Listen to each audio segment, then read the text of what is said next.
மூகம் கரோதி வாசாலம் பங்கும் லங்கயதே கிரிம் யத்கிருபாதமகம் வந்தே பரமானந்த மாதவம். யம் பிரம்மா வருணேந்திர ருத்ரமருதக துன்வந்தி திவ்யைஸ்தவைகை வேதைஷாங்கபதக்ரமோபனிஷதை காயந்தி யம் சாமகாஹ தியானாவஸ்திததத்கதேன மனசா பஷ்யந்தி யம் யோகினோ யஸ்யாந்தம் ந விதுசுராசுரகணா தேவாய தஸ்மை நமக தேவாய தஸ்மை நமக. பகவத்கீதை 3வது அத்தியாயம் 13வது ஸ்லோகம் படிக்கணும். யஜ்ஞசிஷ்டாசின சந்தோ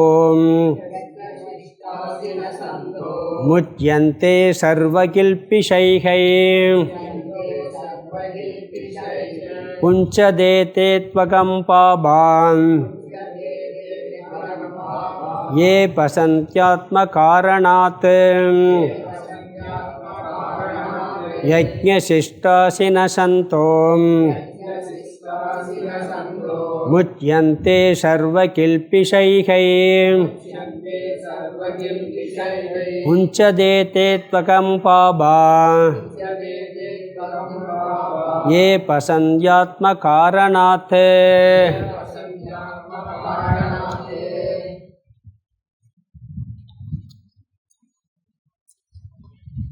பகவத்கீதையில் 3வது அத்தியாயம் 12 ஸ்லோகம் பார்த்து முடிச்சிருக்கோம். இதில் ஆரம்பத்தில் அர்ஜுனனுடைய கேள்வி வந்தது, கர்மமா ஞானமா எது சிறந்ததுன்னு கேட்டான். ஏதாவது ஒன்றா சொல்லுங்கன்னு கேட்டான். அவர் 4 விஷயம் சொன்னார். 2 விதமான வாழ்க்கை முறை, 2 விதமான சாதனை. இல்லறம் துறவரம் 2 வாழ்க்கை முறை இருக்குது. ஞானயோகம் கர்மயோகங்கிற சாதனை இருக்குது. சாதனை 2 பேருக்கும் பொதுவு தான். ஆனால் முக்கியமாக இல்லறவாசிகளுக்கு கர்மயோகம் சிறந்தது, துறவிகளுக்கு ஞானயோகம் சிறந்தது. ஆனால் 2 பேரும் 2 சாதனையும் செய்யணும். முக்கியத்துவம் அவங்களுக்கு அதிகமாக கர்மயோகத்தில் இருக்க முடியும் இல்லறத்தில். அப்போ கர்மயோகம்தான் உனக்கு சிறந்ததுன்னார். அங்கே ஞானயோகம் மேலானதாக இருந்தால் கூட கர்மயோகம்தான் உனக்கு சிறந்ததுன்னார். இவன் என்ன நினச்சிட்டான், கர்மயோகம் சிறந்ததுன்னு சொல்லி கர்மம் சிறந்ததுன்னு நினச்சிட்டு கர்மம் பந்தப்படுத்துமே அப்படிங்கிறதுனால இவனுக்கு ஒரு சந்தேகம் இருந்தது. கர்மம் பந்தப்படுத்தும், அந்த கர்மத்தை நீ கர்ம யோகமாக செஞ்சால் பந்தப்படுத்தாதுன்னு சொல்லி கர்மயோகத்தை பற்றி 8லேருந்து விளக்க ஆரம்பிக்கிறார். நம்ம 8வது ஸ்லோகத்துலேருந்து 16 வரைக்கும் இந்த அத்தியாயத்தினுடைய தலைப்பு கர்மயோகம். அதை பற்றி சொல்கிறார். முதல்ல முக்கியமாக நியதம் குரு கர்ம அப்படின்னார். அதாவது உன்னுடைய கடமையை செய்ய வேண்டும் அப்படிங்கிறது முக்கியமாக சொன்னாருங்க. அதாவது நித்திய நைமித்திய கர்மம் செய்ய வேண்டியது, அதை கட்டாயம் செய்யணும். பிறகு நிஷித்த கர்மத்தை நீக்கிறணும். காமிய கர்மத்தையும் பிராயச்சித்த கர்மத்தையும் குறைச்சி செய்யணும், பிறகு விட்டுறணும். இது நியதம் குரு கர்மன்னு சொன்னார். அதனால் நீ சும்மா உட்கார்ந்தேன்னா கெட்டு போயிடுவ, சும்மா உட்கார்றத விட செய்கிறது சிறந்ததுன்னாரு. செய்யலைன்னா உடலை கூட உன்னால் பாதுகாக்க முடியாது அப்படிங்கிற கருத்து சொல்லப்பட்டது. இங்கே என்ன செய்யணும்னு சொன்னார். பிறகு 9ல் என்ன பாவனையுடன் செய்யணும்னார். நாம் எந்த செயலையும் விருப்பு வெறுப்பு இல்லாமல் செய்யணும்னா, கடமைன்னு வந்துருச்சுன்னா அங்கே விருப்பு வெறுப்பு வரக்கூடாது. சில பேருக்கு கடமையை பிடிக்கலாம், பிடிக்காமல் இருக்கலாம். குழந்தைய வளர்க்குறது கடமை, பெற்றோர்களை பாதுகாக்கிறது கடமை. ஆனால் அந்த கடமையில் பிடிக்கலாம், பிடிக்காமல் இருக்கலாம். அதனால் நீ என்ன பண்ணணும், இறைவனுக்காக செய்கிறேங்கிற ஒரு எண்ணத்தை நீ உருவாக்கிட்டேன்னா அந்த கடமையை நீயே விருப்பு வெறுப்பு இல்லாமல் செய்ய முடியும். பாவனை எப்படி இருக்கணும், என்ன செய்யணும்னு சொல்லிட்டார். அப்புறம் என்ன பாவனைனா, நான் எந்த செயல் செய்கிறேனோ அது இறைவன் பொருட்டு செய்கிறேன். உண்மை அதுதான். பகவான் எல்லாத்தையும் கொடுத்துருக்கிறார். நம்மளை இப்படி ஒரு இந்த உடம்பை கொடுத்து இப்படி செய்ய சொல்லியிருக்கார், செய்கிறோம். பிறகு அதில் வரக்கூடிய பலனில் கவனம் இருக்கக்கூடாது, நம்மளுக்கு செயலில் தான் கவனம் இருக்கணும். பற்றை துறந்து, பற்று வேணாம், அதாவது அந்த பலன் வேணான்னு சொல்கிறது இல்லை. நம்ம செயல் செய்யும் பொழுது எப்பயுமே நீங்கள் அந்த கற்பனையில் இருந்தோம்னு வச்சுங்க, அந்த செயலில் கோட்டை விட்டுருவோம். இங்கே படிக்கிற பொழுது என்ன விஷயம் சொல்கிறோம், அது என்ன புரிஞ்சுக்கிற நோக்கம் இருக்கும். இதை படித்து முடிச்சாச்சுன்னா மோட்சம் கிடைக்கும், நம்ம ஆனந்தம், அதாவது நினச்சிக்கிட்டே இருக்கணும்னு வச்சுக்கோங்க. சொல்கிறேன், இங்கே என்ன வார்த்தைகள் வருது, அதில் என்ன அர்த்தம் இருக்குங்கிற கவனம் இருக்கணும். இது முடித்த பிறகு என்ன பலன்கிறத பற்றி அது தனி, அது வேறு விஷயம். பொதுவாக சொல்கிறேன் நான், அந்த செயலை எப்படி செய்யணும்னு பார்க்கணும். அதனால் பலனில் பற்றை துறந்து பிறகு முழு ஈடுபாட்டோடு செய்யணும்னு சொன்னார். அதை அந்த பலனில் பற்றை துறந்தாத்தான் அந்த கவனம் பூரா செயலில் வரும். பிறகு அப்படி செய்யலைன்னா பந்தப்பட்டுருவோம். அப்படி செஞ்சால் அது கர்மயோகமாக இருக்கும், பந்தப்படாமல் இருக்கும். பிறகு 10வது ஸ்லோகத்தில் நமது வாழ்க்கை யக்ஞ ரூபமாக இருக்க வேண்டும்னார். அது 5 விதமான யக்ஞத்தை சொன்னாருங்க. செய்ய வேண்டிய கடமைகள் 5 விதமாக பார்த்தோம். அது சாஸ்திரத்தை சொல்லி பொதுவாக யக்ஞம் சொல்லிட்டார். என்ன யக்ஞம்? முதல் யக்ஞம் தேவ யக்ஞம், இறை வழிபாடு. பித்ரு யக்ஞம், முன்னோர்களை போற்றுதல் பாதுகாத்தல். பிறகு ரிஷி யக்ஞம், அதாவது முன்னோர்கள் பெரியவர்கள் எழுதிய நூல்களை படித்தல். பிறகு மனுஷிய யக்ஞம், மனிதர்களை பாதுகாத்தல் உதவி. பூத யக்ஞம், மற்ற உயிரினங்களை பாதுகாத்தல். இது 5 விதமான வேள்வி நம்மளுடைய வாழ்க்கையில் எப்பொழுதும் கடைப்பிடிக்க வேண்டும் சொன்னார். இந்த யக்ஞ ரூபமாக இருக்க வேண்டும். இது ஒரு கர்மயோகம் அப்படின்னு சொன்னார். நம்மளுக்கு இந்த அறிவை கடவுள் பிரம்மா இந்த அறிவோடு செய்கிறதுக்கு நம்மகிட்ட புத்தி இருக்குது. மனுஷனுக்கு மட்டும் இருக்குது, வேறு ஜீவராசிகள் கிடையாது. அப்படி அறிவோடு மனிதனை படைச்சிருக்காரு, பிரம்மா படைச்சிருக்காரு. அந்த அறிவோடு செய்ய வேண்டியது நம்மளுடைய கடமை, அது கர்மயோகம்னார். இதன் பலன் மேன்மையை தரும், உயர்ந்த நிலைக்கு கொண்டு செல்லும். அப்புறம் இவ்வுலக வாழ்க்கையிலேயே நீ நல்லா வாழ முடியும். விரும்பியதெல்லாம் நீயே உலக சுகத்தையே கூட தர்மமானது நீ நல்லா அனுபவிக்க முடியும் அப்படின்னார். பிறகு 11ல் அதில் ஒரு கருத்து பார்த்தா, அந்த ஸ்லோகத்தில் வராத ஒன்று, ஆனால் அது அதை அடிப்படையாக வச்சு சொல்லியிருக்கு. தர்மோ ரக்ஷதி ரக்ஷிதக, எதையுமே இனாமாக அனுபவிக்கக்கூடாது. எல்லாம் இலவசத்தில் தான் ஓடுது நாடே. என்ன, அவங்க ஒன்றும் இனாமாக கொடுக்கல, நம்மகிட்ட வாங்கி கொடுக்குறோம். உண்மை அதுதான். அப்படி பார்த்தா பொதுவாக நம்மளுடைய புத்தி எப்படி இருக்குன்னு சொன்னீங்கன்னா, இயல்பாகவே நம்ம முயற்சி இல்லாமல் கஷ்டமே படாமல் ஒன்று கிடச்சா அதை விரும்பும் மனசு. ஆனால் அப்படி இருக்கக்கூடாதுங்கிறார். நம்ம திருப்பி அதுக்கு கொடுக்கணும் அப்படிங்கிறார். கொடுத்து வாங்கணும், வாங்கிட்டு கொடுக்கணும், ரெண்டுமே இருக்கணும், பரஸ்பரம்ங்கிறார். அதனால் தேவர்களை நீங்கள் போற்றுங்கள், தேவர்கள் உங்களை போற்றுவார்கள்னார். அர்த்தம் என்னன்னா, நீங்கள் மற்றவர்களுக்கு உதவி செஞ்சால் அவங்க நம்மளுக்கு உதவி செய்வாங்க. இயற்கையை நீங்கள் பாதுகாத்தா இயற்கை உங்களை பாதுகாக்கும். தர்மத்தை நீங்கள் காப்பாற்றினால் காப்பாற்றப்பட்ட தர்மம் உங்களை காப்பாற்றும். அதுதான் இன்றைக்கி விரிவாக பார்த்தோம். தர்மோ ரக்ஷதி ரக்ஷிதகன் ஒரு வார்த்தைக்கு பார்த்தோம். எப்பொழுதுமே நாம் எதை அனுபவித்தாலும் அதுக்கு நம்ம என்ன பண்ணணும்? பிரதிபகாரம் செய்யணும். அதுக்கு நம்ம ஏதாவது ஒன்று பண்ணணும். அப்படிங்கிறது கர்மயோகத்தின் ஓர் அங்கம். பிறகு இன்னொன்று சொன்னார், இல்லை நான் கர்மயோகத்தோடு செய்யாமல் போகத்திற்காக கூட செயல் செய்யலாமான்னு செய்யலாம், தப்பு இல்லை. ஏன்னா இந்த உடம்பு இருக்குது, இந்த உலகம் இருக்குது, இந்த உலகத்தில் நாம் அனுபவிக்கிறோம், அனுபவிச்சுட்டு ஆக வேண்டியது இருக்குது. அதில் என்ன சொன்னார்? நிபந்தனையோடு நீ போகத்துக்காக கூட செயலை செய்ய. 2 நிபந்தனை சொன்னார். நீ ஒவ்வொரு செயலும் பலன் வரும், நீ என்ன செஞ்சாலும் பலன் கட்டாயம் வரும். ஒன்று நல்ல பலன் கிடைக்கலாம், இன்னொன்று கெட்ட பலன் கூட கிடைக்கலாம். எல்லாத்தையும் இறைவனுடைய பிரசாதம் நினச்சி அனுபவி. நல்ல சுகம் கிடைக்குது, சொத்து சுகம் எல்லா சுகமும் கிடைக்குது, தர்மமானவர்கள் வருது கிடைக்குது. அந்த சுகத்தை அனுபவிக்கும்போது இது கடவுள் நம்மளுக்காக கொடுத்துருக்கிறார் அப்படின்னு சொல்லி பிரசாத புத்தியுடன் அனுபவி அப்படின்னு சொல்கிறார். எப்பயுமே பிரசாத புத்தி இருக்கணும். பிறகு பகிர்ந்து கொடுத்தல். ஒன்று கிடைச்சிச்சுன்னு சொன்னால் அதை நாமளாக அனுபவிக்கக்கூடாது. எல்லாருக்கும் ஒரு குடும்ப வாழ்க்கைங்கிறதே அப்படித்தானே. அம்மாவுக்கு பிடிச்ச உணவு ஒன்று கிடைச்சா கூட குழந்தைகளுக்கு முதல்ல கொடுக்குறதுக்கு வச்சுக்கிறோம், தான் சாப்பிடாது. அப்படி தான் தாயே இருப்பாங்க. அந்த மாதிரி பகிர்ந்து கொடுத்து அனுபவிக்க வேண்டும். 2 கண்டிஷன் சொன்னார். ஒன்று, நீ உனக்காக அதாவது கிடைக்கிறத பிரசாத புத்தியோடு அனுபவி. அதையும் நீயே தனக்காக அனுபவிக்காமல் எல்லாருக்கும் கொடுத்து அனுபவி. அப்படி இல்லாட்டி அவன் திருடன்னார். அந்த மாதிரி இல்லாதவன திருடன் அப்படின்னாரு. இப்படியெல்லாம் இருந்தேன்னா வைராக்கிய பலன். பிரசாத புத்தின்னு சொன்னோன்னே வேறு மாதிரி நினச்சிடக்கூடாது. ஒருத்தர் ரிஷிகேஷில் சொன்னார், அங்கே காலையில் ப்ரேயர் நடக்கும் கோயிலில். ப்ரேயர் முடிச்சுட்டு வந்த உடனே அதெல்லாம் உட்காந்து ப்ரேயர் பண்ணோம். ஒருத்தர் கரெக்டாக பிரசாதம் கொடுக்கும்போது மட்டும் வருவார். அந்த கோயிலில் பிரசாதம் கொடுக்கும்போது அவர் சொன்னார், ப்ரேயருக்கெல்லாம் வராமல் பிரசாதம் கொடுக்கும்போது மட்டும் வரணுங்கிற புத்தி யாருக்கு இருக்கோ அதுதான் பிரசாத புத்தினார். அதாவது பிரேயர் வழிபாடு நாம ஜபம்லாம் கலந்துக்கிறது இல்லை.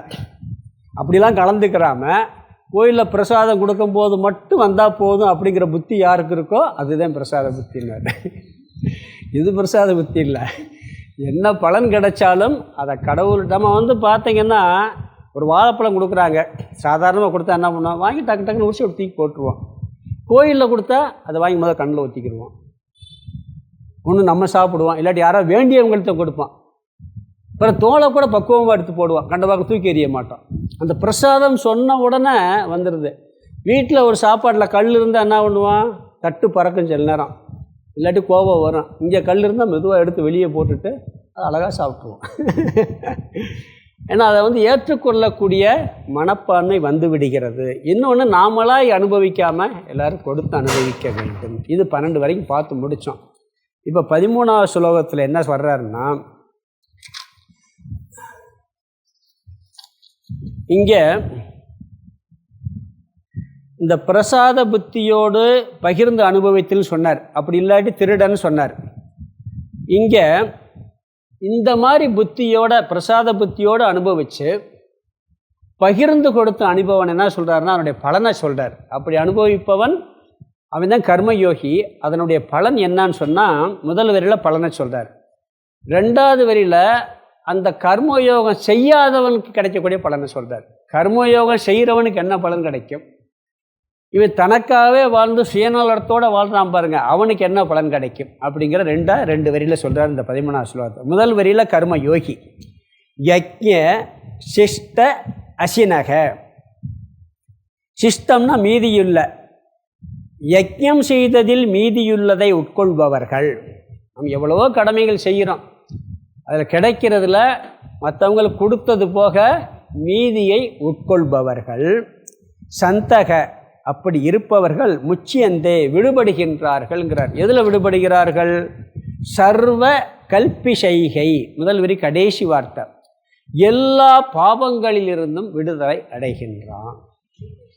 அதாவது நாம் அனுபவிக்கிறத பிரசாத புத்தியோடு அனுபவித்து பகிர்ந்து கொடுத்து அனுபவித்தா, அதாவது தான் சமைக்கிற சாப்பாட்டை தனக்கு மட்டும் வச்சுக்கிறாம எல்லாருக்கும் கொடுத்து அனுபவிக்கிறது. இப்போ எல்லாம் அப்படி இல்லை. இதை 2 இட்லி மிச்சமாயிரும் சொல்லி என்ன பண்ணுவோம், உனக்கு எத்தனை இட்லி பார்த்துட்டே அனுபவிப்போம். முன்னாடி என்ன பண்ணுவாங்கன்னா ஏதாவது ஒரு ஆள் வருவாங்கன்னு வச்சுருப்பாங்க, இல்லாட்டி பறவைகளுக்கு மிருகங்களுக்கு போடுவாங்க. சில நேரம் சாதமெல்லாம் நைட்டு மிச்சம் இருந்தால் பழைய வச்சு மறுநாள் சாப்பிடுவாங்க. இப்போ ஃப்ரிட்ஜு தான் இருக்கே, ஒரு வாரத்துக்கு வச்சுக்கிற அளவுக்கு ஆகிப்போச்சு. அதனால் எல்லா பாபங்களிலிருந்தும் சர்வ கில்பிஷைகைங்கிறார். அவன் எல்லா பாபங்களிலிருந்தும் விடுதலை அடைகின்றான். இங்கே யாருன்னா கர்மயோகி. அதுக்கு பகவான் ஒரு இலக்கணம் சொல்கிறார். இதாவது யக்ஞம் செய்து அதில் மீதியானதை உண்பவர்கள், மற்றவர்களுக்கு கொடுத்தது போக எஞ்சியதை அனுபவிப்பவர்கள் எல்லா விதமான பாவங்களிலிருந்தும் விடுதலை அடைகிறார்கள். 2வது வரியில் சொல்கிறாரு, கர்மியை பற்றி சொல்கிறார். அப்படி இல்லாதவங்க என்ன பண்ணுறது, அவங்கள பற்றி சொல்கிறார். அதாவது பாபாகா பாபத்தை உடையவர்கள். யாருன்னு சொன்னால் பாபாகா தூ அகம். அதாவது தூன்னா ஆனால், அகம் சொன்னால் பாபம், அகம் சொன்னால் பாபம்னு அர்த்தம். தூ அகம் 2வது இருக்குது. ஆனால் தூன்னா ஆனால், புஞ்சதே அதாவது பாபான்னா பாபத்தை உடையவர்கள், ஆனால் பாபத்தை உடையவர்கள். தே அவர்கள், அகம் பாபத்தை, புஞ்சதே அனுபவிக்கிறார்கள். அதாவது கர்மயோகம் செய்யாத கர்மிகளாகிய அவர்கள் பாபத்தை உடையவர்களாம். அவர்கள் எதை அனுபவிக்கிறாங்க, இவன் பாபத்திலிருந்து எல்லாம் விடுதலை அடைஞ்சிடறான், இவன் பாவத்தவே அனுபவிக்கிறாங்க, அவன் பாவத்திலேயே மூழ்கி இருக்கான், பாவத்தையே சாப்பிடுகிறார்கள்ங்கிறார்.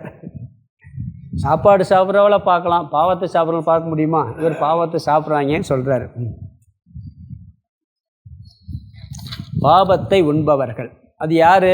ஏ பச்சந்தி எவர்கள் சமைக்கிறார்களோ ஆத்ம காரணா, தனக்காக மட்டும், எவர்கள் தனக்காக மட்டும் சமைக்கிறார்களோ அவர்கள் பாபத்தை உடையவர்கள், பாவத்தை உண்கிறார்கள். இங்கே கர்மி கர்ம யோகம் இது ரெண்டையும் சொல்லிட்டார். அதாவது கர்மிக்கு என்ன பலன் கிடைக்கும், கர்ம யோகத்துக்கு என்ன கிடைக்கும் அப்படிங்கிறத சொல்லியிருக்கார். முக்கியமானது கர்மயோகி தன்னிடம் இருப்பதை பகிர்தல். யக்ஞ சிஷ்டா அசினக 5 விதமான யக்ஞங்களை செய்யும் பொழுது பகிர்ந்ததே சாப்பிட முடியும். கடவுளுக்காக படைக்கிறான். ஃபஸ்ட்டு தேவ யக்ஞம், பிறகு பித்ரு யக்ஞம், பிறகு ரிஷி யக்ஞம் படிக்கிறது சொல்கிறது எல்லாம், பிறகு மனுஷி யக்ஞம், பூத யக்ஞம். 5 விதமான யக்ஞமே எப்படி மற்றவர்களுக்காக இவன் செயல் செய்கின்றான். அவன் எல்லா பாவங்களிலிருந்தும் விடுதலை அடைகின்றான். பொதுவாக இதெல்லாம் இல்லற தர்மத்தில் இருப்பவங்களுக்கு கட்டாயம். இது கிரகஸ்த வாழ்க்கையில் இருக்கிறவங்களுக்கு கட்டாயம். அதனால திருவள்ளுவர் சொல்லியிருக்கார், இல்லறவியலில் எடுத்து குறளே பார்த்தேன், இல்வாழ்வான் என்பான் இயல்புடைய மூவருக்கும் நல்லாற்றின் என்ற துணைன்ட்டார். இல்லறத்தில் இருக்கிறவங்க மொத்தம் 4 ஆசிரமம் இருக்குது. தன்னுடைய குழந்தைய பார்த்துக்கிறனா, பிறகு தனக்கு மூத்தவங்களை பெரியவங்களை பார்த்துக்கணும். இல்வாழ்வான் என்பான் இயல்புடைய மூவருக்கும்னா இல்லறம், துறவரம், வானப்பிரஸ்தன். இங்கே முதல்ல பிரம்மச்சாரினா தன்னுடைய குழந்தைகள். இல்லறத்தில் இவன் இருக்கான், நடுவில் இருக்கான். அதுக்கு அடுத்து மேலே இருக்கிறது வானப்பிரஸ்தம், தன்னுடைய தாய் தந்தை. பிறகு துறவிகள், வெளியே இருக்கக்கூடியவங்க, வேறு யாராவது வந்து கேட்டால். இந்த 3 பேருக்கு யார் துணை, இல்வாழ்வான் என்பான். இன்னொரு குறள், துறந்தாருக்கும் துவாதவருக்கும் இறந்தாருக்கும் இல்வாழ்வான் என்பான் துணைங்கிறார். எல்லாத்தையும் விட்டுட்டு போனவங்களுக்கு, துறக்காமல் சில பேருக்கு கேட்குறாங்க, அவங்களுக்கு எல்லாருக்கும் இல்வாழ்வான் தான் துணைங்கிறார். இல்லறத்தில் இருக்கவங்களுடைய கடமைனே அதை சொல்கிறார். அது அதனால் என்ன சொல்கிறாருன்னா, பிரம்மச்சாரி, வானப்பிரஸ்தன், சன்னியாசி, அதிதி. இறந்தாருக்குன்னா யாரோ நம்மகிட்ட கேட்குறாங்க, அதிதி. அவங்களுக்கெல்லாம் உணவை கொடுத்துட்டு தனக்கு இல்லாட்டாலும் கூட அவங்களுக்கு கொடுத்து சாப்பிட்றது பெரிய வேள்வி. அவன் எல்லா பாவத்திலிருந்து விடுதலை அடைகிறான். நான் ஏற்கனவே சொல்லியிருக்கேன், இந்த சாமியுடைய கதை 2 சம்பவம் சொல்லியிருக்கேன். ஒரு இட்லியை கொடுத்துட்டு தான் பட்னியாக இருந்தார் சாமி, ஞாபகம் இருக்கா? சொன்னேன்னா, ஒரு கூல் ட்ரிங்க்ஸோட போயிட்டு இன்றைக்கி அவர் எவ்வளோ பெரிய மகானாக இருக்கார். அது தனக்கு இருந்ததை முழுசாகவே கொடுத்துட்டார், சாப்பிடாம பட்னியாக இருந்துட்டார். அப்போ ஒரு சூழ்நிலை வருதுன்னு வச்சுக்கங்களேன், அப்படி இருக்கும்போது பரவாயில்லை அப்படின்னு சொல்லி கொடுக்குறோம் நம்ம. அதாவது அன்றைக்கி சாமி அந்த அன்னைக்கு 2 குழந்தைங்களுக்கு கொடுத்துட்டு முழுசாக பட்னியாக இருக்கார். அந்த குழந்தைங்க வந்து நமஸ்காரம் பண்ணுது, டெய்லி வந்து அம்மா நமஸ்காரம் பண்ண சொல்கிறாங்க. ஒருவேளை இவர் சாப்பிட்ருந்தாருன்னா, ஐயோ அந்த குழந்தைய கொடுக்காமல் சாப்பிட்டோம்னு வருஷம் போகிற நினச்சிருப்பார். அது கொடுத்து சாப்பிட்டதுனால ஒரு நாள் பட்டினி, வயிறு வந்து ஒரு நாள் கஷ்டமாக இருந்துச்சு, ஆனால் வருஷம் பூரா சந்தோஷமாக இருக்குது. அந்த ஒரு நாள் கஷ்டம்தான் அது. அதனால் என்ன சொல்கிறாரு சொன்னால், அந்த மாதிரி கொடுத்து உண்பவர்கள், கொடுத்து அனுபவிப்பவர்கள் எல்லா பாவங்களிலிருந்தும் விடுதலை அடைகிறார்கள். அதனால் தர்மம் சொல்கிறோம், தர்மம் தலை காக்கும் அப்படிலாம் சொல்கிறோம் நம்ம. இது என்ன சொல்கிறாருன்னா, எல்லா பாவங்கள்னு என்ன அர்த்தம்னா, சில பாவம் தெரிஞ்சு செய்வோம், சில பாவம் தெரியாமல் கூட செய்வோம். இருக்குல்ல, அறிந்தும் அறியாமலும். இந்த ஐயப்பசாமி பஜனையில் ஒரு பிரார்த்தனை வரும், தெரிந்தும் தெரியாமலும் செய்த பாவங்களை ரட்சித்தருள்வாயின்னு சொல்லி. அது மாதிரி எல்லா பாவங்களிலிருந்தும் விடுதலை அடைகின்றான். பாவம் இருந்தால் இருந்துட்டு போட்டுமே, இப்போ என்னவா? நிறைய பேர் அப்படி தான் நினைக்கிறாங்க. பாவமாவது கீழமாவது, புண்ணியமாவது புண்ணியமாவது, நான் நல்லா சந்தோஷம் அனுபவிக்கணும், எந்த பாவம் என்ன செய்யும் அப்படிலாம் சொல்கிறாங்க. ஆனால் இங்கே பாவம்னா என்னன்னா, ஆன்மீக வாழ்க்கைக்கு நுழையவே மாட்டான். கோயிலுக்கு போவான், சாமி கும்பிடுவான், பாவம் பண்ணுறது நிறைய பேர் கோவிலுக்கு போகிறான், நிறைய அபிஷேகமெல்லாம் பண்ணுறான். இப்படி ஒரு வாழ்க்கை இருக்குது, இப்படி ஒரு தத்துவம் இருக்குது, இது மோட்சத்தை கொடுக்கும், துன்பமில்லா பெருநிலையை தருங்கிற எண்ணத்தில் உள்ள நுழையிறதுக்கு அவனுக்கு புத்தியே போகாதுங்கிறார். அது ஒரு பெரிய தடைங்கிறார். இது அதுதான் பெரிய பாவங்கிறார். இந்த இதுக்குள்ளே வராமல் இருக்க பார்த்தீங்களா, இப்படி ஒரு இருக்குங்கிறதே தெரியாது நிறையா பேருக்கு. சில பேருக்கு தர்மம் பண்ணால் நல்லா வாழலாம், பாவம் பண்ணால் மோசமாக போவோங்கிறது தெரியறதில்லை. இல்லைன்னா உலக வாழ்க்கையில் என்ன சொல்கிறாங்க, பாவம் பண்ணது நல்லா இருக்கான்னு சொல்கிறாங்க. உண்மையாக அது கிடையாது. அது மேலோட்டமாக தெரியுமே ஒழிய ஆள் மனசில் இருக்கவே இருக்காது. அதாவது பொதுவாக மோட்ச வாழ்க்கைக்கு, ஆன்மீக வாழ்க்கைக்கு புண்ணியம் இருந்தால் தான் வர முடியும். இல்லாட்டி வர முடியாது. நான் ஒரு இடம் சாமிகிட்டே ஒரு இடம் கேட்டேன். நிறைய துறவிகள் இருக்காங்க. நம்ம இல்லறத்துலேருந்து வந்ததுனால ரொம்ப ஆர்வமாக ஈடுபாடோடு போவேன். போய் கிளாஸ் எல்லாம் கேட்டுக்கிட்டு இருக்கும்போது புரிஞ்சு டிஸ்கஸ் பண்ணுவோம். இந்த வாழ்க்கைக்கே சில துறவிகள் கூட வரமாட்டாங்க. அவங்களுடைய தபஸோட கம்பேர் பண்ணால் நம்ம தபஸே இல்லை. அப்போ எப்படி அவங்க வர முடியலை, நம்ம வந்திருக்கோம்னா அவங்களுக்கு கொஞ்சம் பாவம் இருக்குன்னாரு ஒரு வார்த்தை. இப்படி ஒரு வார்த்தையை சொல்கிறார். அதே மாதிரி பரிகாரம் பண்ணலாம்னா இதுக்கு வந்தாச்சுன்னா பரிகாரம் கூட தேவையில்லை அப்படிங்கிறாரு. நம்ம பண்ணுறோம், அது சில சம்பிரதாயத்துக்கு பண்ணுறோம், உலக வாழ்க்கையில். இது சாமி சொன்னது, என்னுடைய குருநாதர் சொன்ன வார்த்தை, அதை சொல்கிறேன். அதனால் இந்த ஏன்னா அதில் பின்னாடி வரப்போகுது. இதுக்குள்ளே நுழைஞ்சாச்சுன்னா வெளியே போக முடியாது. டிக்கெட் வாங்கியாச்சு மோட்சத்துக்கு. அடுத்த பிறவி கூட மனித பிறவி, இந்த பிறவியில் அடையாட்டி கூட அடுத்த பிறவி மனித பிறவி தான் கிடைக்கும். பின்னாடி அதெல்லாம் வருது, அதில் பார்க்க போகிறோம் நம்ம. அதனால் என்ன சொல்கிறாருன்னு சொன்னால், இந்த தடையெல்லாம் நீக்கி முதல்ல நம்ம கிளாஸுக்கு போகிறதுக்கு வீட்டில் இருக்கவங்க தடையாக இருப்பாங்க. பிறகு நாமளே தடையாயிரும். எதுக்கு போய்கிட்டு வீட்டில் இருந்தால் டிவி சீரியலாவது பார்க்கலாம், இங்கே அங்கே போய் ஏதோ சொல்லுவார், தூக்கம் வேறு வரும் அப்படின்னு கூட நினைக்கலாம். அதனால் என்னன்னு சொன்னீங்கன்னா அதுவே நம்மளுக்குள்ளே ஒரு தடை வரும், அதெல்லாம் நீங்கும் அப்படிங்கிறார். நம் மனதில் வருகின்ற தடைகள் எல்லாம் நீங்கும். ராகத்வேஷம், விருப்பு வெறுப்பு குறைய ஆரம்பிக்கும். விருப்பு வெறுப்பு குறைவது ஆன்மீகத்தினுடைய சித்த சுத்திங்கிறதே. மற்ற விஷயங்களை நம்ம பெரும்பாலும் சொல்கிறதில்ல. விருப்பு வெறுப்பு குறைஞ்சா பொறாமை போயிடும், பொறாமையெல்லாம் குறைய ஆரம்பிக்கும். பொதுவாக ஒன்று ரொம்ப அட்டாச்மெண்ட்டு, இன்னொன்று ரொம்ப வெறுக்கிறது, அவனை கண்டாலே எனக்கு எரிச்சலாக இருக்குங்கிறது, அவங்கள பார்க்காம என்னால் இருக்கவே முடியலைங்கிறது. இது ரெண்டுமே சாதாரணமாக வாழ்வாங்க, அது குறையும் அப்படிங்கிறார். அதனால் எல்லா பாவங்களும் இதனால் அழியுங்கிறார். தெரிஞ்சு செய்கிற பாவம், தெரியாமல் செய்கிற. இல்லறத்தில் நாம் சாதாரணமாக வாழ்க்கை வாழ்கிறதுல 5 விதமான பாவம் வருமா. எப்படிலாம் சொல்கிறாங்கன்னா சாஸ்திரத்தில் இடத்துல சொல்லியிருக்குங்கிறார். அதாவது அந்த 5 விதமான பாவமும் 5 விதமான யக்கியத்தினால் ஓடி போயிருமா. நம்ம 5 யக்கியம் சொன்னோம்ல, என்ன 5 விதமான பாவம்னா பார்த்து ஆச்சரியமாக இருக்கு அப்படின்னா வாழவே முடியாதுன்னு நினைப்பீங்க. அதாவது எதாவது வாங்கி இடிக்கிறோம் வீட்டில், அது கண்டனமா. பிறகு அரைக்கிறது, அதில் சில கிருமிகள்லாம் சாகுமா. பேசணி அரைத்தல், அதில் சிலது இருக்குது. எரித்தல், இப்போ எல்லாம் எரிக்கிறது இல்லை, ஏன்னா இப்போ எல்லாம் என்ன கேஸ் ஸ்டவ் வந்துருச்சு, எலக்ட்ரிக் அடுப்பு வந்துருச்சு. அதில் உதா கும்பி, தண்ணீர் கொண்டு வரதில் கூட சில பார்க்க போகிறோம். மார்ஜனி, வீட்டை கூட்டுதல், இதெல்லாம் மனுஸ்மிருதியில் இருக்குது. சின்ன சின்ன உயிர்களை இதனால் கொல்கிறோம். இது தப்பு இல்லை, இப்படி கேட்டு வாழவே முடியாது. உயிர்களை கம்ப்ளீட்டாக கொல்லாமல் வாழவே முடியாது. ஒவ்வொரு உயிரும் ஒவ்வொரு உயிரை கொண்டு தான் வாழ்ந்துக்கிட்டு இருக்கு. அதனால் என்ன செய்யுதுன்னா, அப்படி வந்தாலும் கூட நீ இந்த யஜ்ஞ கர்மம் செஞ்சேன்னு சொன்னால் அதனால் வரக்கூடிய பாவங்கள்லாம் போயிடும். இப்போ நடந்து போகிறோம், எத்தனையோ உயிர்களை மீச்சு கொள்கிறோம். அதனால தான் அந்த காலத்தில் சமணர்கள் மயிலிறர்களை கூட்டிகிட்டே நடப்பாங்களாம்.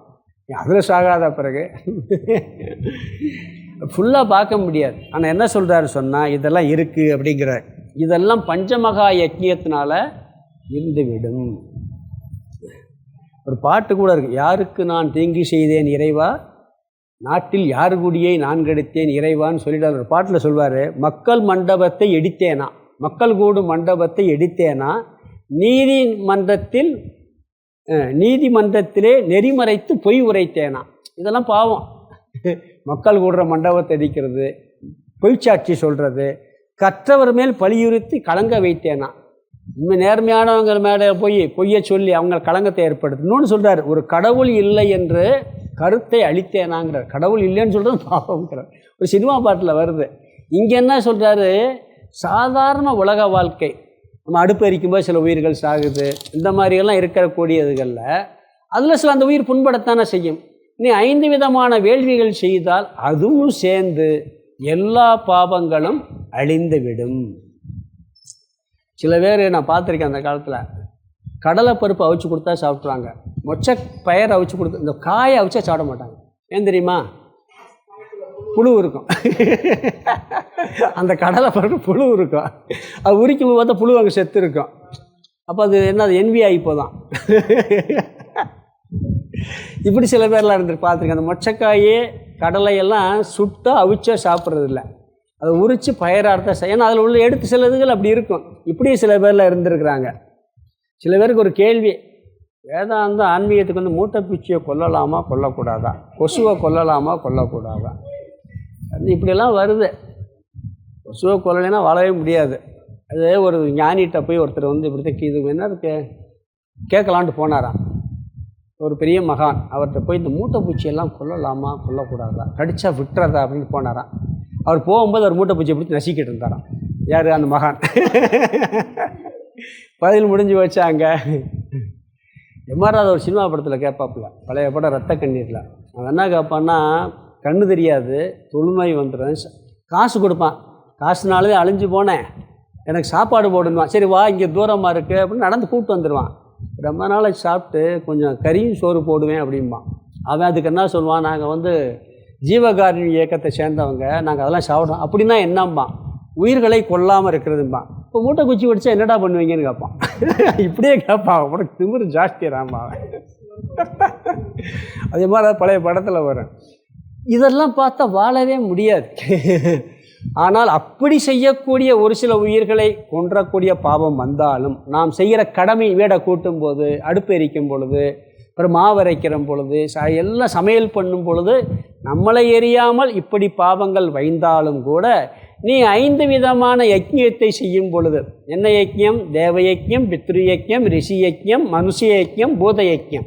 இந்த 5 விதமான யஜ்ஞத்தின்படி நீ வாழ்க்கையை செய்தால் அனைத்து விதமான எல்லா விதமான பாவங்களும், அறிந்து செய்கின்ற பாவங்களும் அறியாமல் செய்கின்ற பாவங்களும் அடியோடு அழிந்துவிடும் அப்படிங்கிறாங்க. சில பேர் பார்த்தீங்கன்னா, அதாவது நான் அஹிம்சையை கடைப்பிடிக்கிறேன்னு சொல்லிட்டு ஒரு உயிரையும் கொல்ல மாட்டேன்னு இருப்பாங்க. ஆனால் சொல்கிற வார்த்தை இருக்க அது 1 வருஷம் நினச்சிக்கிட்டு இருக்கு. இது என்ன அஹிம்சா, இது அஹிம்சையா? துன்புறுத்தக்கூடாதுன்ட்டு வார்த்தையால் துன்புறுத்தினா என்ன பண்ணுறது? கடுமையான வார்த்தைகளை விடுறது. அப்போ இதுக்கு என்ன பேர்? உயிர்களை கொல்ல மாட்டேன்னு இருப்பாங்க. ஆனால் என்ன பண்ணுவாங்க, வேறு மாதிரி மனசளவில் ஹிம்சப்படுத்தக்கூடாதுன்னா எல்லா விஷயமும் ஹிம்சப்படுத்தக்கூடாது. அதனால் என்ன சொல்கிறாருன்னு சொன்னால், இங்கே இப்படி யஜ்ஞப்படி வாழ்பவர்கள், பகிர்ந்து உண்பவர்கள் சொன்னார்கள். இறைவன் பிரசாதமாக இந்த உலகத்தை அனுபவிப்பவர்கள் இந்த எல்லா பாவத்திலிருந்தும் விடுதலை அடைகிறார்கள். மற்றவர்கள் எப்படி? தனக்காகவே சமைப்பவர்கள் பாவத்தை உண்கிறார்கள் அப்படிங்கிறார். அதாவது சில பேர் பார்த்தீங்கன்னா தர்மமாக நல்லா தானம் பண்ணி வாழ்கிறவங்க, சில பேர் வெளியே கஷ்டமாக பார்க்கலாம். நீங்கள் வெளியே கஷ்டத்தோடு தெரியலாம்.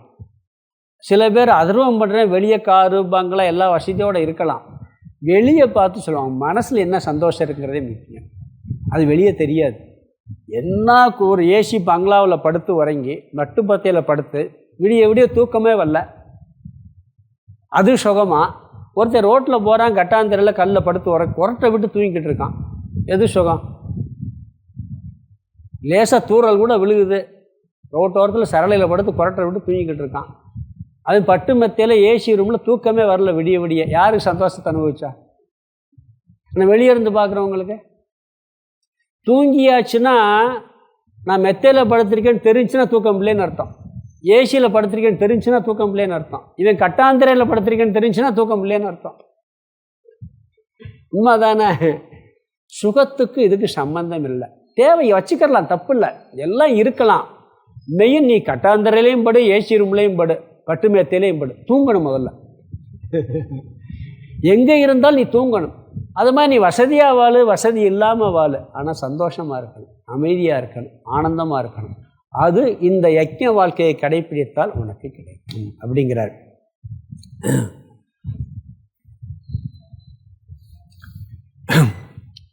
அதாவது சொல்கிறாங்க, சில பேருக்கு கஷ்டத்தை கொடுக்கணும்னா வேதாந்தி மேலே அலர்ஜியை கொடுத்துருவாராம். வேதாந்தத்தின் மேலே ஆன்மீகத்தில் அலர்ஜியை கொடுத்து விட்டுருவாராம்.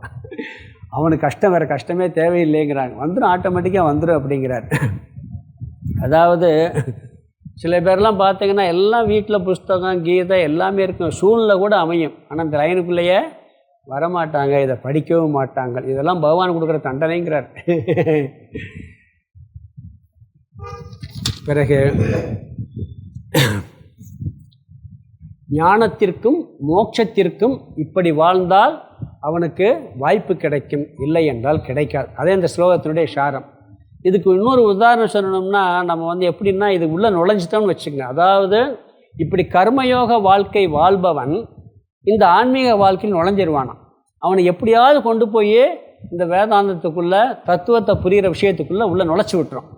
அவனுக்கு புரியலாம், இன்னும் 4 ஜென்மம் கழித்து கூட புரியலாம், இந்த ஜென்மத்திலே புரிஞ்சு மோட்சத்தை அடையலாம், இல்லை ஒரு ஜென்மத்தில் அடையலாம். ஆனால் உள்ளே நுழைஞ்சிட்டான்னு மோட்சம் அடைஞ்சிருவான். ஏன்னா அடுத்த பிறவியும் மனித பிறவி தான் கிடைக்கும். இதனுடைய தொடர்ச்சி கண்டினியூ. அதுலேயும் கூட முடியலன்னு வச்சுங்க, அடுத்து கிடைக்கும். ஆனால் இதுக்கு போகாதவன் எப்படின்னா அடுத்த பிறவி என்னன்னே சொல்ல முடியாது. இங்கே ரொம்ப லக்ஸுரியாக நல்லா வாழ்ந்துருக்கலாம், ஆனால் அடுத்த பிறவி என்னன்னு தேவலோகத்துக்கு போய் தேவர்களாக இருக்கவங்களுக்கு அடுத்த பிறவி என்னன்னு சொல்ல முடியாதுங்கிறாங்க. புண்ணியம் பண்ணி தானே தேவலோகம் போகிறோம். தேவர்களாக இருந்தாலும் கூட புண்ணியம் முடிஞ்ச உடனே மனித பிறவிங்கிறது நிச்சயம் இல்லைங்கிறாங்க. ஆனால் இந்த வாழ்க்கையில் நுழைஞ்சு அவன் இறந்தானா அவனுக்கு மனித பிறவி நிச்சயம். அவன் தேவலோகத்துக்கு போக மாட்டான். ஏன்னா அங்கே போனாலும் திருப்பி அதுக்கு கிடைக்காது. புண்ணியவன் தேவலோகம் போக மாட்டான், அடுத்து மனுஷ பிறவி தான் பண்ணுவான், இந்த சாதனையை தொடருவாங்கிற. இதுக்கு உதாரணம் திருப்பதி கோயில் தான் சொல்லலாம். இங்கே உள்ளே போயிட்டீங்கன்னா கவுண்டருக்குள்ளே நுழைஞ்சாச்சுன்னு வச்சுங்க, அடைச்சிடுவான், பூட்டிடுவான், அவ்வளோதான்.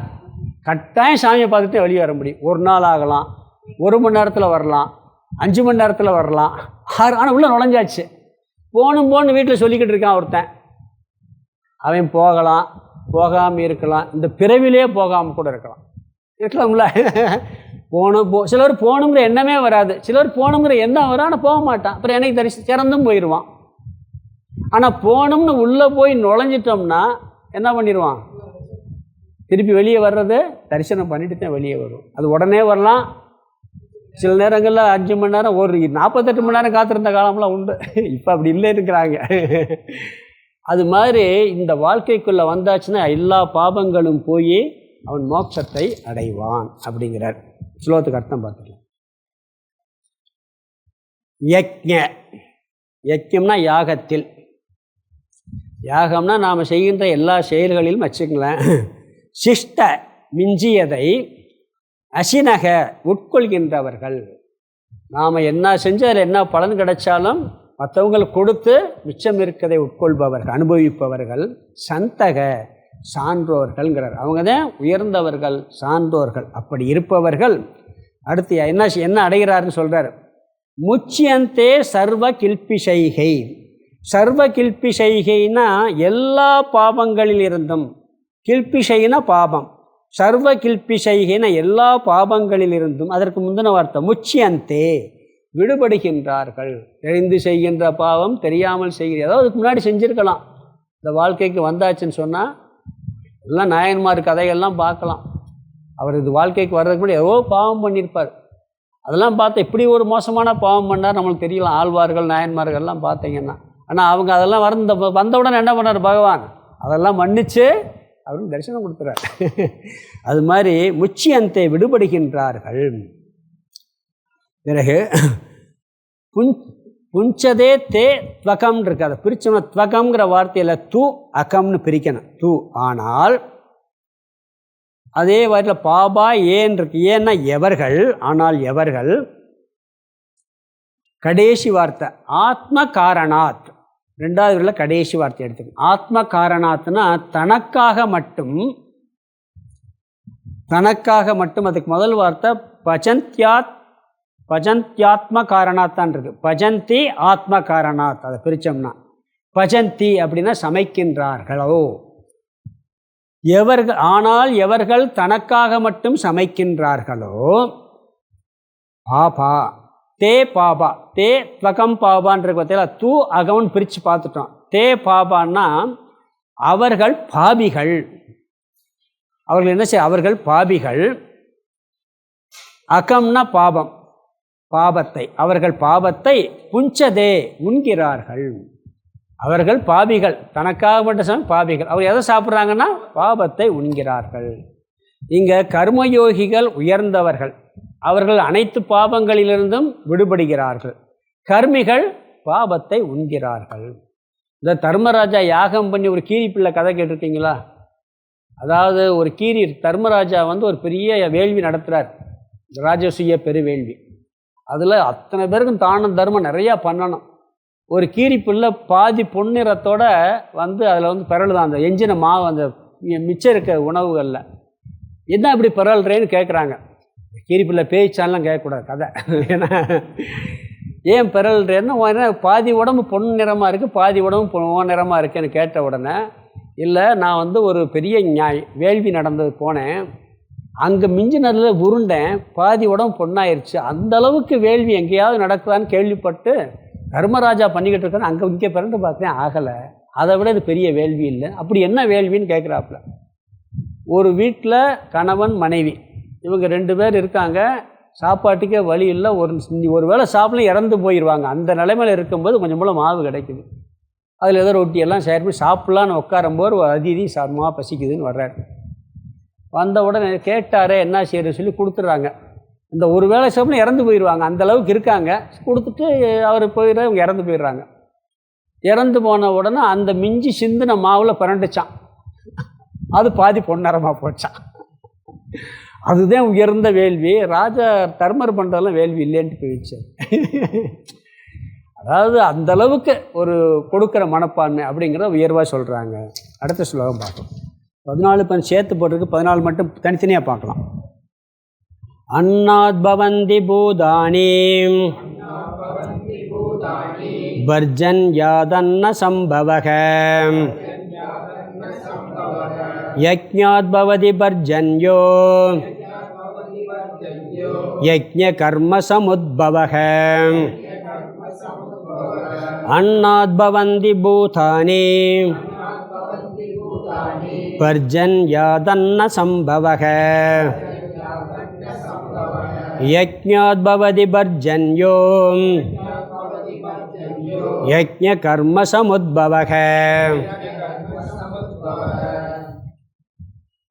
இங்கு ஒரு தர்ம சக்கரம் சொல்லப்படுதுங்க.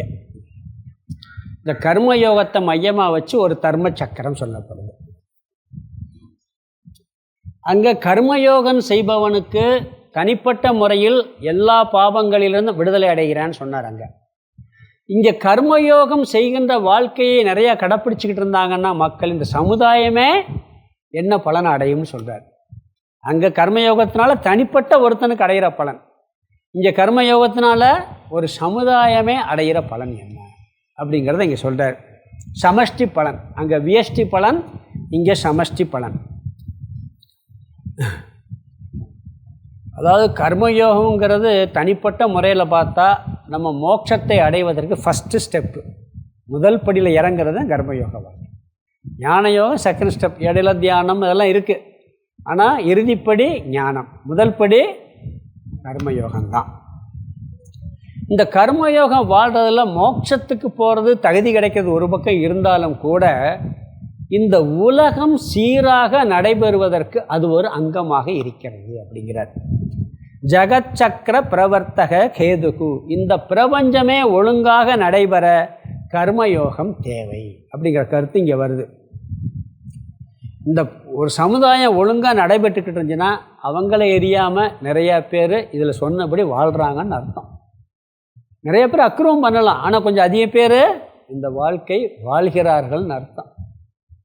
கர்மயோகம் இல்லைன்னா இந்த உலகமே முறையாக இயங்காது. இப்போ நம்ம இதில் சம்பிரதாயங்கள், இந்த வேள்விகள் நம்ம நாட்டில் உண்டு, வேறு நாட்டுகளில் இல்லை. ஆனால் அந்த காலத்தில் எப்படின்னீங்கன்னா நம்ம நினச்சிக்கிட்டு இருக்கோம் இங்கே மட்டும்தானே இந்த யாகம் வேள்வி எல்லாம் நடந்துக்கிட்டு இருக்கு நம்ம நினச்சிக்கிட்டு இருக்கோம். ஒரு காலத்தில் அப்படி இல்லாமல் இருந்திருக்கு.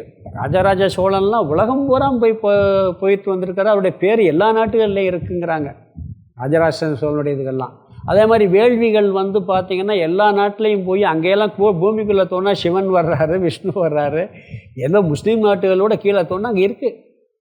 எப்படி ஒரு காலத்தில் இருந்திருக்கு, பிற ஏதோ ஒரு மாற்றம் நடந்திருக்கு. நார்வே நாட்டில் அதாவது 24 மணி நேரம் சூரியன் அஸ்தமாகாத நாடு, ஒரு வேள்வி இருக்குது. அந்த வேள்வி எப்படின்னு சொன்னீங்கன்னா, சூரியன் பண்ணிக்கிட்டே இருக்கணும், சூரியன் இருக்கும்போதே பண்ணணும். ஆனால் ரொம்ப நேரம் பண்ணணும், 24 மணி நேரம் 48 மணி நேரம் பண்ணணும். அப்போ எப்படியே பண்ண முடியும்? அங்கே சூரியன் அஸ்தமனமாக. அப்போ இங்கேருந்து என்ன பண்ணியிருக்காங்க, நடந்து போய் இந்த பைபர் கணவாய் வழியாக போனார்கள் சொல்கிறான் பற்றி, இங்கே போய் யாகம் அந்த காலத்தில் அதை பண்ணிவிட்டு இங்கே வருவாங்களாம். இதை வச்சு ஹிஸ்ட்ரியே மாற்றிட்டான். இதெல்லாம் இருக்குது. அதனால் என்ன சொல்கிறதுன்னா, எல்லாமே ஒன்றை ஒன்று சார்ந்து தான் இருக்கும் அப்படிங்கிறது சொல்கிறார். கர்மயோகத்தை மையமாக வச்சு ஒரு சர்க்கிள் வருதுங்கிறார். எப்படின்னு சொன்னால், ஃபஸ்ட்டு எல்லா விதமான ஜீவராசிகளின் சரீரமும் உணவை சார்ந்து இருக்கிறது. இது உண்மைதானே? அப்போ சரீரம், உடல் உணவிலிருந்து உற்பத்தி ஆகிறது. அப்பா அம்மா சாப்பிட்ட உணவுலேருந்து குழந்தை வருது, அப்புறம் அம்மா சாப்பிட்ட உணவு பிறக்குது, அப்புறம் இவன் சாப்பிட்ற உணவில் வளர்றான் உடல். இது பிரத்யக்ஷம். இதெல்லாம் ஒன்று சாஸ்திரம் சொல்லித்தான் தெரியணுங்கிறது அவசியம் இல்லை. உணவிலிருந்து உடல்கள் உண்டாகின்றன. உடல் உணவை சார்ந்து இருக்கிறது. சரி, உணவு எதை சார்ந்து இருக்கிறது? மழையை சார்ந்து இருக்கிறது. மழை பெய்யலன்னு உணவு கிடைக்குமா? நீங்கள் போய் டவுனில் போய் குழந்தைகிட்ட சொல்லிடக்கூடாது, பால் எங்கே இருக்குன்னு கேட்டால் ஆவின் பூத்தில் கிடைக்கும். எப்படி உற்பத்தியான ஆவின் பூத்தில்? ஃபேக்ட்ரியிலேருந்து வருதுன்றான் உணவு. அவனுக்கு இப்போ நெல் அரிசி எங்கே வருதுன்னு அந்த சாக்கில் கடையில் போய் டிபார்ட்மெண்டல் ஸ்டோர்லேருந்து வருதும்மா. அதுக்கு எங்கேருந்து வருதுன்னு தெரியாது. உணவு வேணும்னா என்ன வேணும்? மழை வேணும்.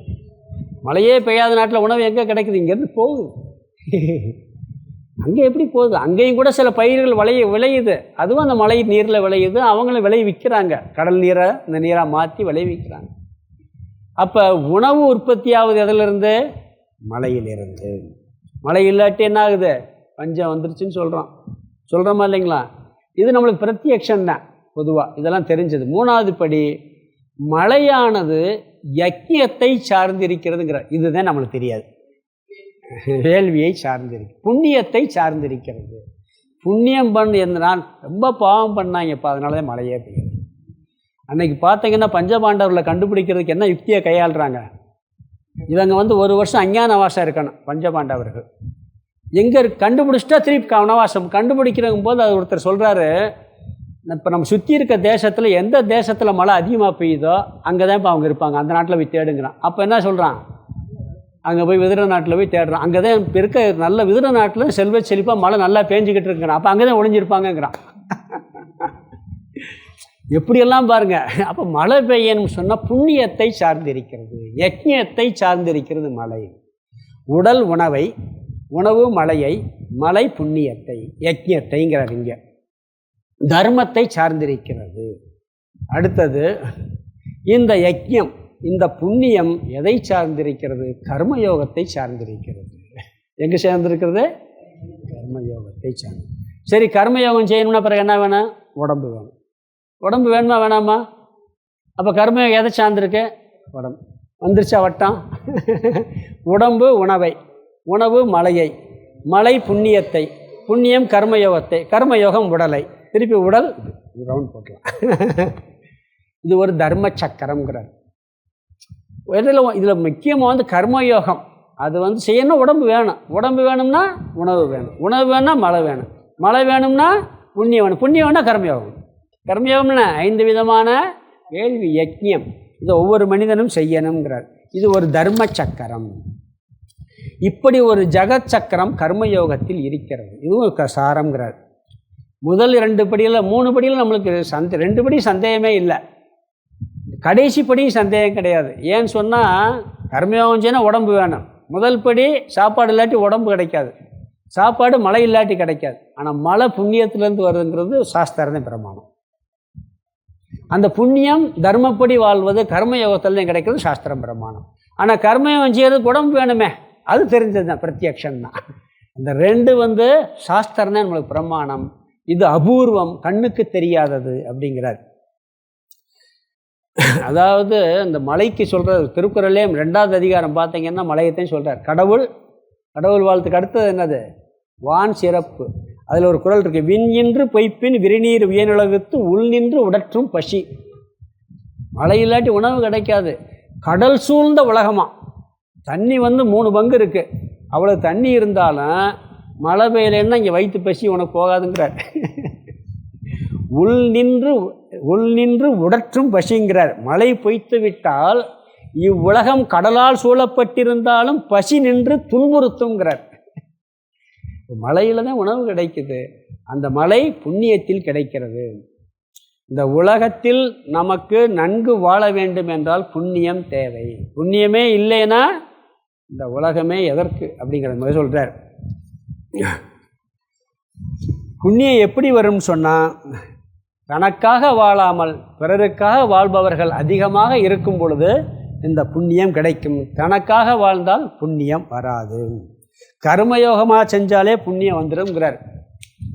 தலைகளை எப்படி போனோம்னு சொன்னால் உடலில் வந்து செயல் செய்கிறோம். செயல் புண்ணியம் செய்கிறோம். புண்ணியம் செய்கிறதுனால மழை பெய்யுது. மழை பெய்கிறதுனால உணவு கிடைக்கிது. உணவு கிடைக்கிறதுனால உடல் வருது. இப்படி ஒரு ரவுண்ட் இப்படியும் போகலாம் நம்ம. அதனால் ஒரு ஜெகத் சக்கரம் முறையாக நடைபெற கர்மயோக வாழ்க்கை அவசியம்.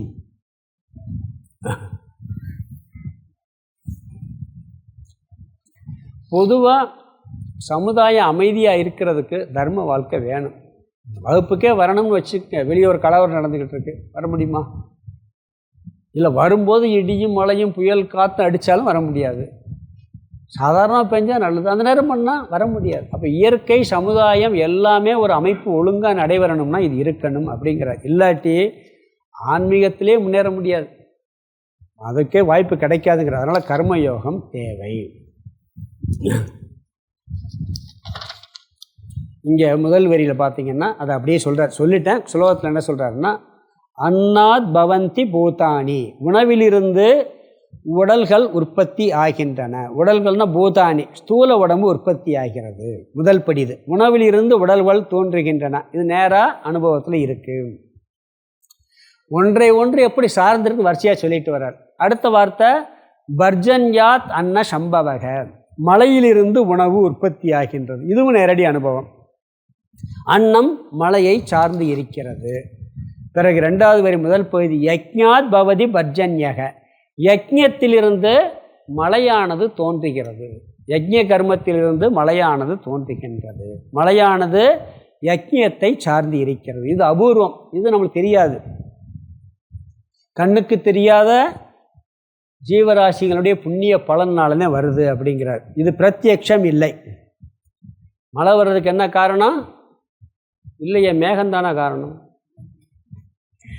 எத்தனை இடத்துல மேகம் இருக்குது, மழை பெய்யறதில்ல. சில பேர்கிட்ட கேட்டால் என்ன சொல்லுவாங்க, மேகம் வந்தால் மழை வந்துடும், அப்படியெல்லாம் பெய்யாமல் போயிருக்கு. சில பேர்கிட்ட கேட்டால் ஆனால் புண்ணியம்தான் காரணம்ங்கிற. அந்த மேகத்தை மழையாக பெய்விக்கிறது புண்ணியம்.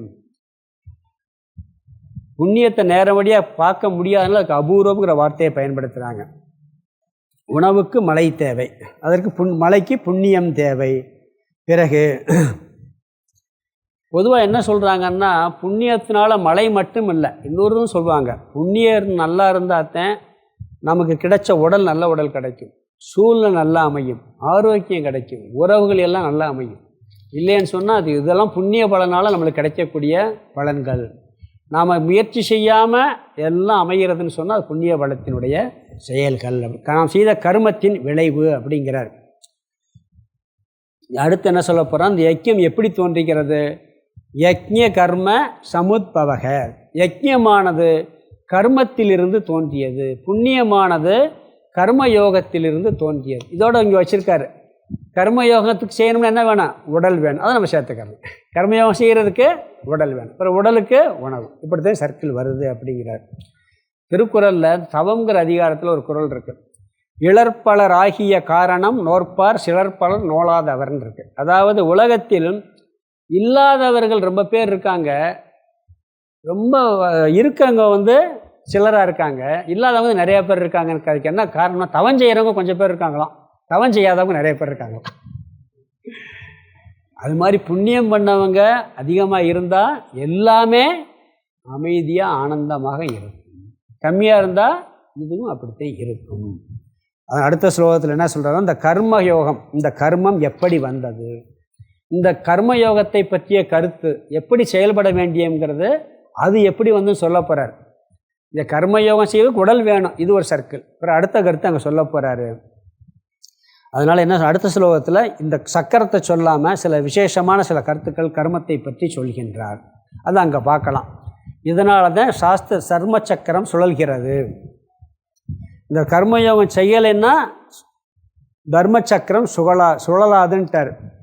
தர்மக தாரணாத் அப்படிங்கிறார். அதாவது உலகத்தை காப்பாற்ற எது ஆதாரமாக இருக்கிறதோ அதுதான் கர்மயோகம்.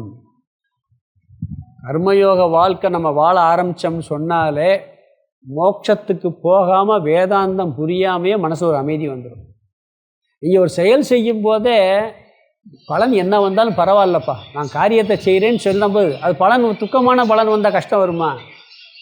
ஓரளவுக்கு அமைதி தான் இருக்கும். இந்த கர்மயோக வாழ்க்கையே நம்மளுக்கு என்ன ஆகும்? ஒரு அமைதியை கொடுத்து விடுங்கிறார். அதனால் தனிப்பட்ட மனிதனுக்கு மன தூய்மையும் கொடுக்கும், சமுதாயத்துக்கு ஒரு சீரான ஒரு அமைதியையும் இந்த கர்மயோக வாழ்க்கை கொடுக்கும் அப்படிங்கிறார். பிறகு எந்த கர்மம் புண்ணியத்தை கொடுக்கும், எந்த கர்மம் பாவத்தை கொடுக்கும், இதெல்லாம் நான் எப்படி தெரிஞ்சுக்கிறது? ஒரு கேள்வி வரலாம். இந்த இரண்டையும் இந்த கர்மம் தான் கொடுக்கறத யார் நிச்சயம் பண்ணுறது, இது கொடுக்குங்கிறத யார் தான் சொல்கிறது அப்படின்னா அடுத்த ஸ்லோகத்தில் சொல்ல போகிறார். அதாவது இந்த யஜ்யம், தர்மம், அறம், புண்ணியம் இருக்கே, இதெல்லாம் யார் கொடுக்கறது, யார் நிர்ணயம் பண்ணுறது? இதுதான் பாவம், இதுதான் புண்ணியம் நிர்ணயம் பண்ணி இதுக்கு இந்த பலன் கிடைக்கும் யார் நிர்ணயம் பண்ணுறது? அப்படிங்கும்போது அதை யார் நிர்ணயம் பண்ண முடியும்? கடவுள் தான் நிர்ணயம் பண்ண முடியும். மனுஷன் நிர்ணயம் பண்ணால் என்ன தோஷம் வரும்லாம் சொல்ல போகிறார். தர்மம் தான் எல்லாத்தையும் கொடுக்கும். அந்த தர்மத்தை யார் நிர்ணயம் பண்ணுறது? சிறப்பு ஈனும் செல்வமும் ஈனும் அறத்தினூங்கு ஆக்கம் எவனோ உயிருக்குங்கிறார் வள்ளுவர். அதாவது எல்லா செல்வங்களையும் கொடுக்கறது தர்மந்தான், சிறப்பையும் கொடுக்கறது தர்மந்தான் அப்படிங்கிறார். அதை விட உயர்ந்தது எதுவும் இல்லை. இங்கு தர்மம்னா இங்கே யஜ்ஞ கர்மம், கர்மயோக வாழ்க்கை முறை அப்படிங்கிறார். அறம்னாலே கர்மயோக வாழ்க்கை முறை. ஸ்லோகத்துக்கு அர்த்தத்தை பார்த்தார். அன்னாத் பவந்தி பூதானி, பூதானினா உடல்கள், உயிர்கள். அன்னாத் உணவிலிருந்து, பவந்தி உண்டாகின்றன. முதல் சர்க்கிள் இது. உணவிலிருந்து உடல்கள் உண்டாகின்றன, உடல்கள் உணவிலிருந்து உண்டாகின்றன. அடுத்த வரி பர்ஜன்யாத் அன்ன சம்பவக, அன்ன உணவு, பர்ஜன்யாத் மலையிலிருந்து, சம்பவக உற்பத்தி ஆகிறது. உணவு மலையிலிருந்து உற்பத்தி ஆகிறது. இது ரெண்டும் நம்மளுக்கு பிரத்யட்சம்.